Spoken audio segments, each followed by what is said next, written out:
মুখ্যমন্ত্রী বাংলা বাঙালি করছে, ভাষা আন্দোলন করছে। আমি বলি মাগো, আগে তুমি তোমার মুখের ভাষাটা কমসে কম ঠিক করো। আমি চুলের মুখ্যমন্ত্রী, হিন্দিতে শুনবেন চুলটা, মঞ্চে দাঁড়িয়ে ভাষা ভাষা আন্দোলনের কথা বলছেন। মুখ্যমন্ত্রীর ডান হাত ববি হাকিম, তিনি বলেন আধা আবাম উর্দু মে বাত করেগা। মাইক্রোফোনের আওয়াজ যত দূর পৌঁছে দেওয়া যাচ্ছে তত দূরের সমস্ত স্তরের মা মাটি মানুষ বলতেই পারি, কারণ মাকে ওরা মাটিতে মিশিয়ে দিয়েছে, ওদের আর এই কথা বলার অধিকার নেই। তাই যত দূর অবধি মাইক্রোফোনের আওয়াজ পৌঁছে দেওয়া যাচ্ছে তত দূরের সমস্ত মানুষকে প্রণাম জানিয়ে, মায়েদের প্রণাম জানিয়ে দু চারটে কথা বলবো। বিরোধী দলনেতাকে বসিয়ে রেখে আমার বিশেষ ভাষণ দেওয়ার অবকাশ নেই, কিন্তু আমরা প্রত্যেকে ছাত্র রাজনীতির প্রোডাক্ট। শুভেন্দু বাবু যতই বড় হন, আমার মনে হয় তার বায়োডাটাটা তিনি কলেজের জেনারেল সেক্রেটারি থেকেই দেবেন। আমিও আমার রাজনৈতিক বায়োডাটা শুরু করব কলেজের জেনারেল সেক্রেটারি হিসেবে। আর আমাদের সবার নেতা এখানে যিনি আছেন তাপস রায়, আমরা তার আন্ডারে তার সভাপতিত্বে দলও করেছি, তিনিও একটা কলেজের জেনারেল সেক্রেটারি ছিলেন। আমি এই কলেজ স্কুলগুলো সম্বন্ধে একটু বলবো। আপনারা বিশ্বাস করুন, এই আশেপাশে অন্তত এই একদম সারাউন্ডিং এলাকায় অন্তত 10খানা স্কুল আছে। তাকে আছে বলবো না ছিল বলবো, সেটা বলাটা সবচেয়ে বড় মুশকিল। আমার বাড়ির থেকে 50 মিটার দূরে বঙ্গবাসী স্কুল, আমার ঠাকুরদা পড়েছেন, আমার বাবা পড়েছেন। আর আজকে খাঁ খাঁ করে স্কুলের ভেতরটা। আগে স্কুলের ঘন্টা বললে বাড়ি থেকে শুনতে পেতাম, হাজার হাজার ছেলে মেয়েকে রাস্তায় দেখতাম। তাপস কাকুর বাড়ির পাশে বউবাজার হাই স্কুল, গিরিন্দ বালিকা বিদ্যালয়, আমার বোন পড়েছে। আমার আরেকটু দূরে মিত্র ইনস্টিটিউশন, আমি পড়েছি। সর্বত্র যেখানে যাবেন সমস্ত স্কুল আজকে হাহাকার করছে ছাত্রের অভাবে। আপনাদের ভাবতে বললে শুনলে কষ্ট হবে। গত এক বছর আগের ডেটা অনুযায়ী এই সরকার 8200 প্রাথমিক স্কুলকে বন্ধ করে দিয়েছে। একটা সরকার যখন মানুষের কাছে যায়, একটা সরকার যখন ভোট চায়, একটা সরকার বলে তার রেজাল্ট দেখায়, তার ওয়ার্কশিট দেখায় যে আমি এই কাজ করেছি। এখন আবার কি বলে ওএমআর শিট, সরকারের ওএমআর শিট হচ্ছে 8200 স্কুল, যাকে ওরা সম্পূর্ণভাবে তুলে দিয়েছে। 8200 স্কুল তুলেছে, 20,000 নতুন মদের দোকান তারা খুলেছে। আপনার আশেপাশেও অনেক খুলেছে, আপনার আশেপাশেও খুলেছে। একটা সরকার শিক্ষাকে তুলে দিয়ে মদকে শিল্প বানাচ্ছে। আমরা কলেজ জীবন থেকে ছাত্র রাজনীতি করে এসেছি। আমরা যখন এই সময় উচ্চ মাধ্যমিকের পরের দিন, সেটা তাপস কাকু হন, শুভেন্দু বাবু হন, যেই হন না কেন, এখানে যারা আছেন প্রত্যেকে, যেদিন আমাদের রেজাল্ট বেরিয়েছিল তার পরের দিন আমাদের কাজ ছিল কলেজের গেটে গিয়ে লাইন দেওয়া। আজকে 7ই এপ্রিল রেজাল্ট বেরিয়েছে, 7ই এপ্রিল রেজাল্ট বেরিয়েছে। আজকে 20 আগস্ট, প্রায় 3.5 মাস, প্রায় নয় 3.5 মাস পার হয়ে গিয়েছে, ভর্তি প্রক্রিয়া শুরু হয়নি। মেধাযুক্ত ছেলেমেয়েরা যারা ওয়েস্ট বেঙ্গল থেকে জয়েন্ট পরীক্ষা দিয়েছে তাদের রেজাল্ট বেরোয়নি। বাংলা থেকে তো কাজের জন্য মানুষ আগেই চলে গেছে, এবার শিক্ষা নিতেও আপনাকে বাংলার বাইরে পাঠাচ্ছে এই সরকার। এতেও যদি আপনাদের শিক্ষা না হয় তাহলে আগামী দিন আর আমাদের কোনো কিছুতে শিক্ষা হবে না। আজকে এইটুকু কথা বলতে এসেছি, আমি আবেদন করতে এসেছি। যারা 71 সালে দাঙ্গার পর যারা বাংলাদেশ থেকে পশ্চিমবঙ্গে পালিয়ে আসতে পেরেছিলেন, পর্যায়ক্রমে বিভিন্ন দাঙ্গায় শেষ 1 বছর আগেও যারা বাংলাদেশ থেকে পশ্চিমবঙ্গে পালিয়ে আসতে পেরেছিলেন, আপনারা ঠান্ডা মাথায় ভেবে দেখুন, এরপর যদি বাঙালি সনাতনীদের বাংলা ছাড়তে হয় তাহলে আপনার জন্য আর কোনো রাজ্যের দরজা খোলা থাকবে না, থাকবে না, থাকবে না। তাই 26 হচ্ছে আমরা বাঙালিদের জন্য, এটা হচ্ছে লাস্ট ট্রেন। এই ট্রেন যদি আমরা মিস করি তাহলে রাত কাটানোর জন্য আপনার কাছে প্ল্যাটফর্মও থাকবে না।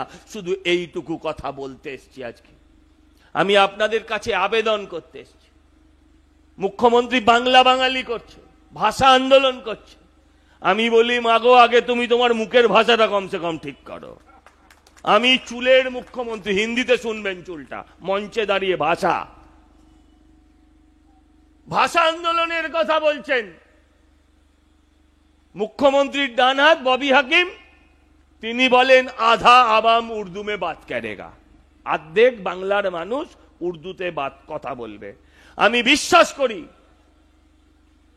বাংলায় যে মুসলিমরা বসবাস করেন তারাও কেউ উর্দুতে কথা বলেন না, তাদেরও মাতৃভাষা বাংলা। কিন্তু আজকে আমাদের বাংলাকে পরিবর্তন করে অর্ধেক উর্দু বানানোর পরিকল্পনা করছে আর ভাষা আন্দোলন করছে। যারা রাজ্য থেকে সাংসদ খুঁজে পায় না, গুজরাট থেকে সাংসদ নিয়ে আসে, তারা গুজরাটিদের গালিগালাজ করে। মোদিজিকে গাল দিচ্ছে গুজরাটি, অমিত শাহকে গাল দিচ্ছে গুজরাটি। কিন্তু গান্ধীজি গুজরাটি বলে খাটের তলায় 50 কোটি পার্থ গুজরাটি জমিয়ে রেখে দিয়েছে, একটাও কিন্তু নষ্ট করেনি। আজকে তাই আমি আপনাদের কাছে অনুরোধ করতে এসেছি, এই যে প্রাদেশিকতার ধুয়ো তুলেছে, বলছে বাংলায় ছেলেরা বাংলা বললেই নাকি হরিয়ানায় মারছে, তামিলনাড়ুতে মারছে, মহারাষ্ট্রে মারছে, দিল্লিতে মারছে, যেখানে বাংলা বলছে সেখানেই মারছে। এইটা করতে করতে করতে করতে আমরা এমন একটা দিনে চলে যাচ্ছি যে পালে বাঘ পড়েছে, পালে বাঘ পড়েছে, পালে বাঘ পড়েছে। এরপর যেদিন সত্যিকারের পালে বাঘ পড়বে, কারণ ওখানকার যারা হরিয়ানার মানুষ আছেন, যারা মহারাষ্ট্রের মারাঠি আছেন, তারা ভাববে যখন প্রতিদিন বাংলা থেকে মারাঠিদের গাল দেওয়া হচ্ছে, হরিয়ানার লোকেদের গাল দেওয়া হচ্ছে, দিল্লির লোকেদের গাল দেওয়া হচ্ছে, আমরা নাকি বাঙালিদের মারছি। কাল যদি বাঙালিদের ওপর সেই আক্রমণ শুরু হয় তাহলে সেই বাঙালিদের পরিস্থিতি কোথায় গিয়ে দাঁড়াবে ভেবেছেন? শুধু 24-25 লক্ষ বাঙালি ছেলেমেয়ে যারা ব্যাঙ্গালোরে কাজ করে, মমতা ব্যানার্জি পরিযায়ী শ্রমিক বলছেন কাদের? যারা রাজমিস্ত্রির কাজ করে, যারা ব্রিজ বানায়, যারা সাইকেল ভ্যান চালায়, যারা ঠেলা চালায়, তাদের ডাকছেন। যারা ব্যাঙ্গালোরে কাজ করছেন, যারা নয়ডায় কাজ করছেন, যারা গুড়গাঁওতে কাজ করছেন, মুখ্যমন্ত্রী তাদের ডাকছেন না, আমরা তাদের ডাকছি। এখনো চাকরি দিতে পারিনি, কথা দিচ্ছি আমরা 26 সালে সরকার পরিবর্তন হলে এই সমস্ত ব্যাঙ্গালোর থেকে, নয়ডা থেকে, যারা গুড়গাঁও থেকে যে সমস্ত ছেলেমেয়েরা চাকরি করছে তারা নিজেরাই পশ্চিমবঙ্গে ফিরে আসবে, তাদের কোনো সমশ্রী দিতে হবে না।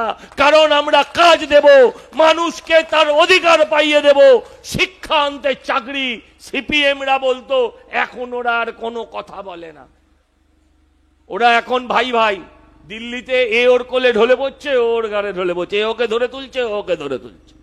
আমি বলছি ভাই, তোমরা দিল্লিতে কেন একসাথে আন্দোলন করছো? পশ্চিমবঙ্গেও একসাথে আন্দোলন করো, পশ্চিমবঙ্গেও একসাথে আন্দোলন করো। মানুষ তোমাদের চেহারাটা দেখুক।